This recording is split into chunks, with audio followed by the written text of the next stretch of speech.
Many people describe destroyers as kind of, they call them greyhounds, but they also refer to them as the workhorses of the Navy, pretty much because they're almost like this Swiss Army knife.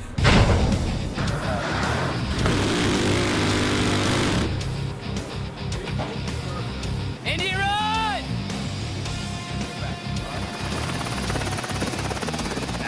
Obviously, in a name, we destroy stuff.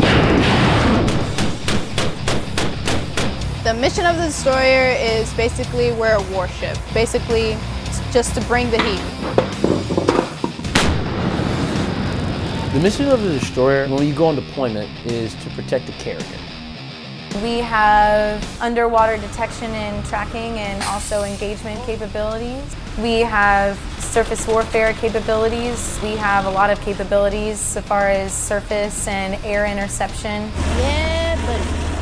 So life on a destroyer, it's not a normal working environment. It can be really hectic. Things change at a drop of a hat. We could be called upon to go anywhere at any time, and there's very few of us on these ships. It's exciting, it can be boring, but always dynamic. It's definitely smaller than aircraft carriers and all that, but it being so small, you learn a little bit about everything. Like, you know everybody, you get to see what everybody else does. We're all cross-trained individuals, and I've certainly found that down to the most junior sailor we've got. They are kind of rough and ready to get into whatever needs to be done day to day. There's no one just doing their core role on a destroyer if that destroyer is actually succeeding at its mission set. With 270 or 340 people, no one can stand on the sidelines. You learn a lot of your rate on a destroyer. It depends on the day, but most days it's, you wake up, get out of your rack, get ready, go get dressed, shower, whatever you do what you gotta do, and you go to work. No matter what you do, you always have a watch and stand. So for me, for example, I stand watch in the morning and at night. And all the time in between is work time or personal time. Everyone stands watch because the ship has to be manned 24/7, right? We're on the water, so we have to basically be eyes and ears at all times. We also have drills during the day. It could be damage control drills. We also have training, our normal mess decks and galley hours, recreational time. So different people there, they could be on like a nocturnal schedule. They could be absolutely sleeping during the day and working or standing watch during the night. It just depends. So if we don't keep track of the days, or if we don't try to go out, it'll be Wednesday for a week straight and won't even realize it. So the first time I went underway, it was Wednesday for 3 days, because if you think about it, our days are in 2 parts, so it'll be Monday part 1 and 2. That's how we keep track of it. So it's just trying to keep track of those types of things. Going into the Thunderdome. My name is Fire Controlman Aegis First Class Surface Warfare Amanda Michelle Kellis. I'm from Vass, North Carolina. I'm a spy technician on board, so my radar is the primary air and surface search radar, high power 360-degree multifunctional phased array. We're able to pick up targets from a really far distance away and be able to track them even further and help our ship be able to have early warning for any inbound air or surface combatants. We're going to make sure we know, who are you, what are your intentions. This is a U.S. Navy warship.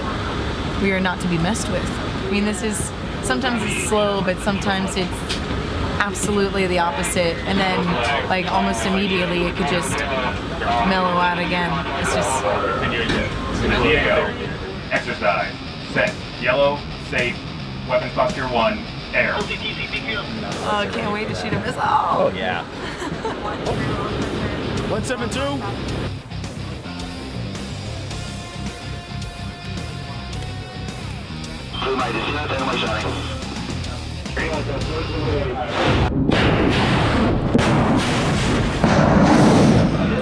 Success.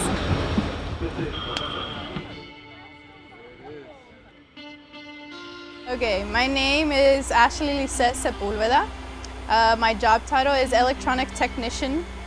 I am from Miami, Florida, but my entire family is from Puerto Rico. I actually did not want to go to a ship. I didn't know any surface ships at all. I only seen carriers, and that's because of movies. My job on a destroyer, I'm an electronics technician. Another word that they call us as ETs is the everything tech.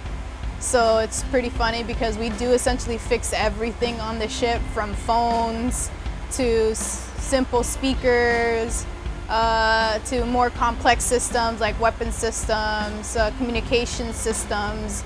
So yeah, we get hands-on with pretty much anything electronic.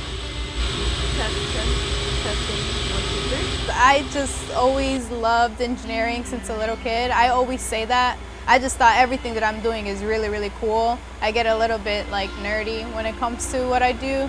I definitely love DDG. I'm really glad that I came to a small boy versus a big tech because I get to touch all of the equipment as an electronics technician, and that's why I joined, because I love being an ET. I did engineering a lot in high school, and I went to college before this. Here I'm getting the experience as I wanted as an electronic technician, being hands-on with all the equipment. Because we're in such close premises with all the equipment, one person essentially will be able to do all, versus on a carrier or a bigger deck, they have several departments that can handle, let's just say, one specific equipment. So they'll be working on that one for most of their time, rather than an ET on a small boat, you would be working on everything.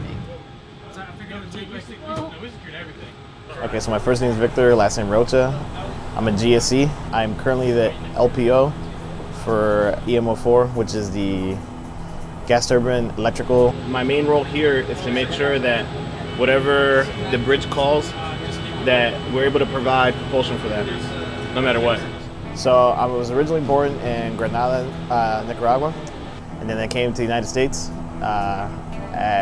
in '99, and I lived in Pennsylvania. So it's actually, I was an undergrad at Penn State, and then when I showed up here, it's nothing what you expect. So I'm a gas turbine technician, electrical. What that means is I work with jet engines that produce power and propulsion. I oversee a work center of 8 people, and what we're in charge of is making sure that these engines produce propulsion and electricity for the ship. The first time you go into an engineering space, you're kind of in awe, because you just don't realize how big an engineering space is. You also don't realize how big the ship is. Like, it kind of looks big from the outside, but then you realize how really big it is once you're inside and you're like this little insignificant dot walking through the space. It's loud, very loud. You know, you have propulsion machinery going on in there. You have all types of stuff going on there. Everything that keeps the ship afloat and running is in there. So it's loud, it's hot. This is the heart of everything. Everything starts down here. So when we're getting ready to get underway, down here is at the busy time. Everybody's trying to start systems, trying to start fuel, move oil, so on and so forth. So these engines put out for like 40,000 horsepower and can push a 505-foot ship through that water at like 30+ knots. So it's pretty incredible. It's incredible. We only have 4, and these 4 engines do a great job of doing it. The 3 generators that we own, that literally powers everything on the ship. It powers everything from our water pumps that give us drinking water to the radar. You know, everything is powered by us. We're pretty much the ones that supply power to everybody, and then we turn that over to the electricians' mates who actually route the power where it needs to go. So we meet halfway with them. It's how we make our drinking water. You have somebody come around every hour and check on it and make sure we have enough water for the crew. And provide hot water to the whole ship for showering and cooking and all that.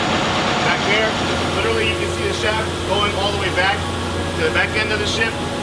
And you can tell, like, if you know, even if you're not topside, you can kind of tell how fast we're going based on how fast the shaft is rotating. This is like one of the great things about doing what I do. It's never a dull day. You always got something new going on.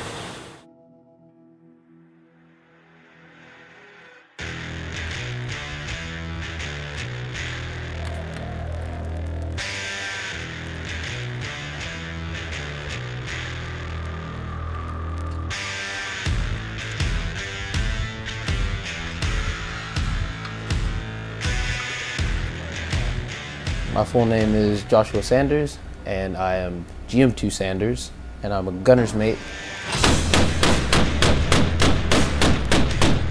I'm from Raleigh, North Carolina. Before I joined the Navy, I didn't know there was different types of ships, you know, just based off of what you see on TV.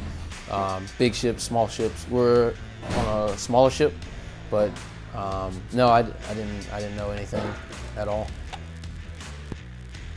So as a gunner's mate, we were responsible for all small arms regarding pistols, shotguns, rifles, and torpedo tubes, and various amounts of other equipment on the ship. Also 50 calibers and 240s. So all types of small arms and crew serve weapons. We're responsible for maintaining them, issuing to the crew. Anything in our job that we shoot, we always have to do pre-fires. So that's making sure that the weapons are good to go, make sure that they function properly.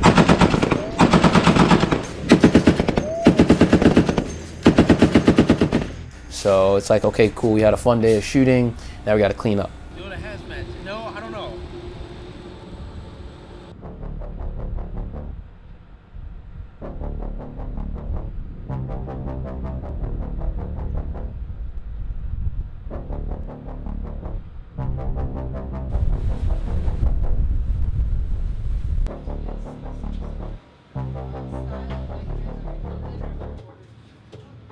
Okay.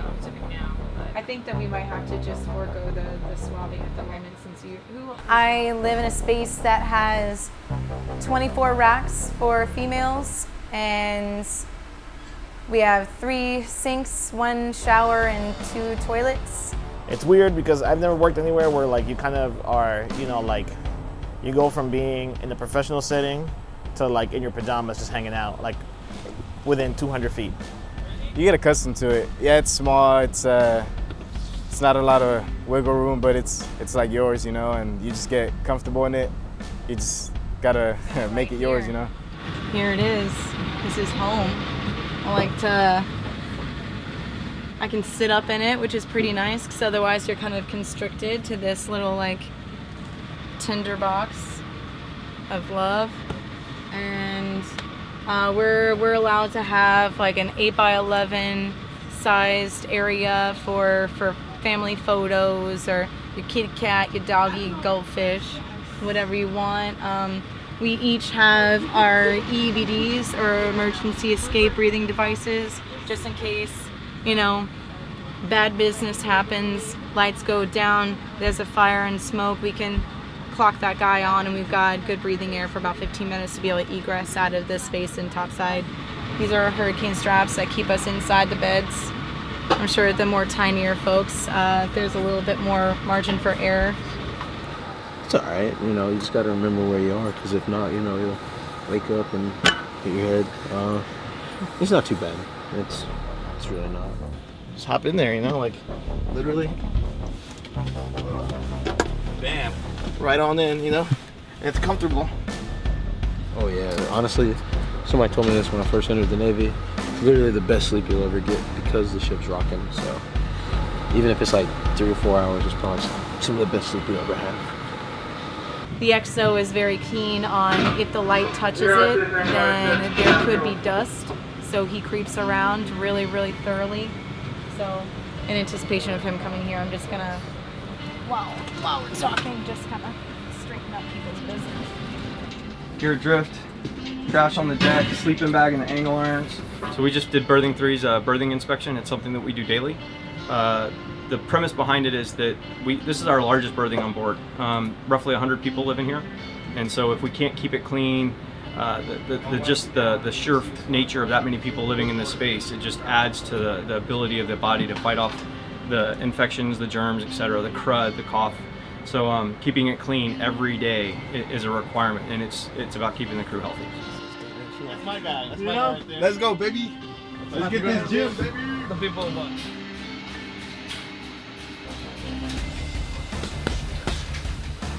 So the gyms are very small, they get very crowded, and they get very hot and sweaty.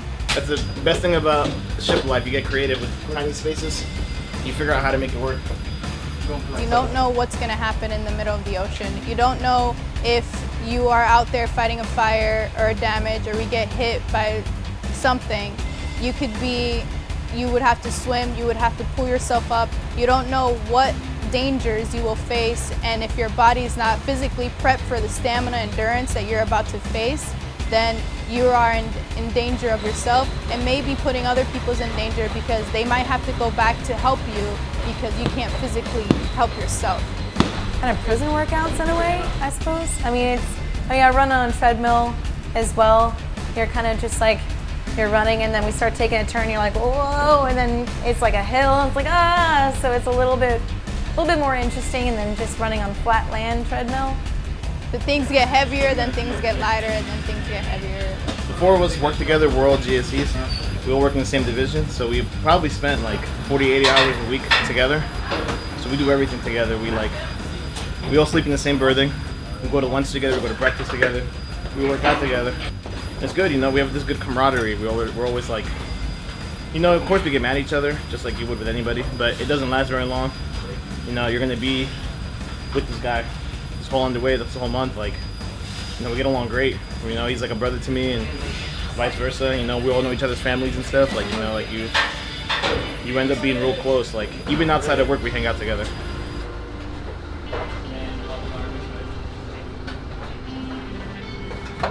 Ooh, we got chicken wings.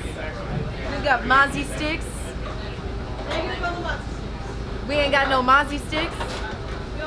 We got jalapeno popper and pizza.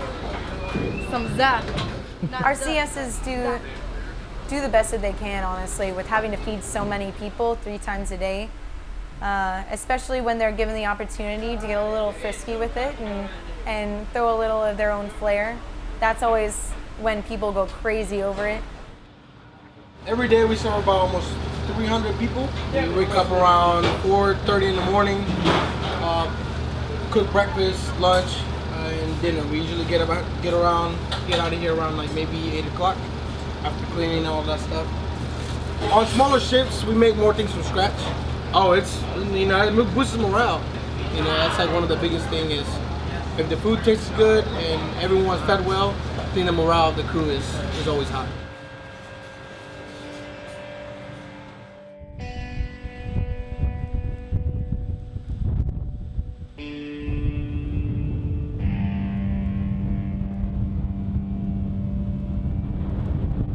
He's thirsty. He's been working all day.